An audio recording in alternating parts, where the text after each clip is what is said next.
చూడండి సార్ అందరూ పేరు పేరున నమస్కరించుకుంటూ, నాయకుడు అన్నవాడు తాత్కాలిక ఆలోచనతో ఉండకూడదు. నాయకుడు అన్నవాడికి ఒక దీర్ఘకాలికమైన ఆలోచన ఉండాలి, కార్యాచరణ కూడా ఉండాలి. దీర్ఘకాలికమైన ఆలోచన కార్యాచరణ ఏంటి అన్నదానికి నేను మరలా చెప్తాను. కానీ తాత్కాలిక ఆలోచనలు ఏ విధంగా ఉంటాయంటే,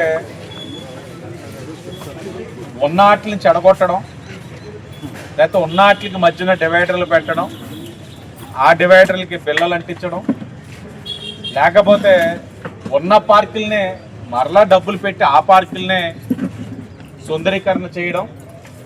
సుందరీకరణ అన్న దాన్ని అభివృద్ధి అని భ్రమలో ఉండడం అన్నది తాత్కాలిక ఆలోచన ఉన్న వ్యక్తులు. అది గత పాలకులు వైసీపీ ప్రభుత్వంలో ఎవరన్నది మీకు చాలా స్పష్టంగా తెలుసు. భవిష్యత్తు కోసం ఆలోచిస్తూ నా అన్నదానికన్నా నేనున్న చోట అందరూ బాగుండాలని ఆలోచించే తత్వం కలిగిన వాళ్ళే నాయకులు అవుతారు. ఈరోజు సీనియారిటీ అన్నదానికి అర్థం పట్టే విధంగా ఈరోజు పెద్దలు సోమవీర్రాజు గారు చేయిస్తున్న ఈ కార్యక్రమాన్ని మనం అందరం కూడా మనస్ఫూర్తిగా అభినందించాలి. అసలు నగరంలో అభివృద్ధి అంతా ఇటే వెళ్తా ఉంది. ఇంత అభివృద్ధి జరుగుతూ ఉంది, ఇన్ని ఇల్లులు కడతా ఉన్నారు, ఇంత పన్ను కడతా ఉన్నారు, కనీస రోడ్లు డ్రైన్లు ఎందుకు వేయలేకపోతా ఉన్నారు? 5 సంవత్సరాలుగా ఎవరైనా పాలకులు ఆలోచించారా? ఎందుకు ఆలోచించలేదంటే మీకు అవగాహన చేసుకునే శక్తి లేదు కాబట్టి. కానీ ఈరోజు 15 నెలలైంది కూటమి అధికారంలోకి వచ్చి, అవగాహన చేసుకొని మనం ఇది కట్టగలిగితేనే, ఇది చేయగలిగితేనే ఈ ప్రాంతానికి శాశ్వత పరిష్కారం ఆలోచించిన సోమవీర్రాజు గారు ఒక మేజర్ డ్రైన్ మొన్ననే కమిషనర్ గారితో ఏ విధంగా చేస్తే ఈ ప్రాంతానికి ఒక శాశ్వత పరిష్కారం చూపించారు. అది సుమారు 2.5 కోట్లతోటి ఆ పని అతి దగ్గరలో చేయబోతా ఉన్నాం. అది చేయడంతో ఈ ప్రాంతానికి శాశ్వత పరిష్కారం. ఆ 2.5 కోట్లతోటి ఆ పని అయితేనే మరొక 3.5 కోట్లతోటి ఇక్కడ డ్రైన్లు కానీ రోడ్లు కానీ వేసుకోవడానికి అవకాశం ఉంటుంది. అది వెయ్యాలి అని అంటే ఈ పని అవ్వాలి. అసలు ఈ పని అంటూ ఏంటా అన్నది తెలుసుకోవాలి అని అంటే బుర్ర ఆలోచించే శక్తి ఉండాలి. వాళ్ళకి లేదు. ఈ కూటమిలో ఉంది కాబట్టి ఈయన గైడ్ చేశారు, మనందరం నడుస్తూ ఉన్నాం. దాంతోపాటు ఈరోజు ఇంకొక 2 రోడ్లకి మనం శంకు ప్రతిపాదించింది గౌరవ శాసన మండలి సభ్యులు సోము వీర్రాజు గారని కూడా ఈ సందర్భంగా తెలియజేస్తాను. ఆశ్చర్యం ఏంటంటే సోము వీర్రాజు గారు ఒక పక్క నుంచి ఇది ప్రతిపాదిస్తూ ఉన్నారు, నేను ఒక పక్క నుంచి ఇది ప్రతిపాదిస్తూ ఉన్నా.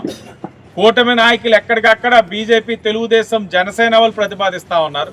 ఇన్ని ప్రతిపాదనలు చేస్తూనే ఉన్నాం. కానీ 5 సంవత్సరాలు అసలు ఏం ప్రతిపాదించారు, ఏం జరిగింది, అసలు ఏం అర్థం కావట్లే.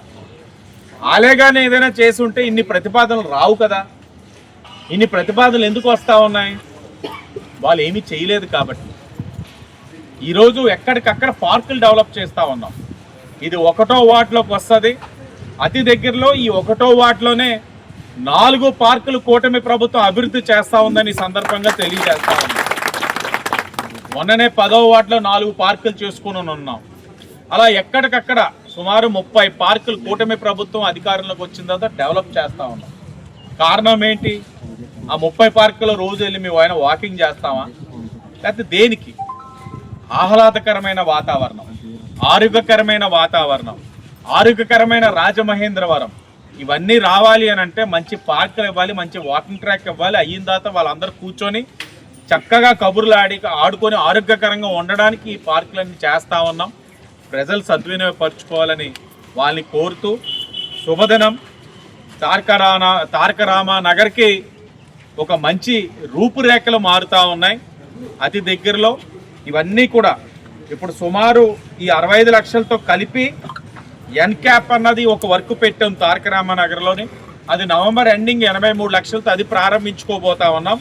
అది కాకుండా మొత్తంగా సుమారు 3,80,00,000తోటి ఒక 2 నెలల వ్యవధిలో మొదలు పెట్టుకొని పెద్దలు సోమవీర్రాజు గారు ప్రతిపాదించిన 2.5 కోట్లతోటి డ్రైన్ని పూర్తి చేసుకొని ఆ పైన మరొక 3.5 కోట్లతోటి డ్రైన్లన్నీ నిర్మాణం చేసుకోగా మొత్తంగా వెరసి 9,40,00,000 కేవలం ఈ ఒక్క ప్రాంతానికి వెచ్చిస్తుంది కూటమి ప్రభుత్వం గర్వంగా తెలియజేస్తా ఉన్నాం. ఇదొక బాధ్యతగా చేస్తా ఉన్నాం.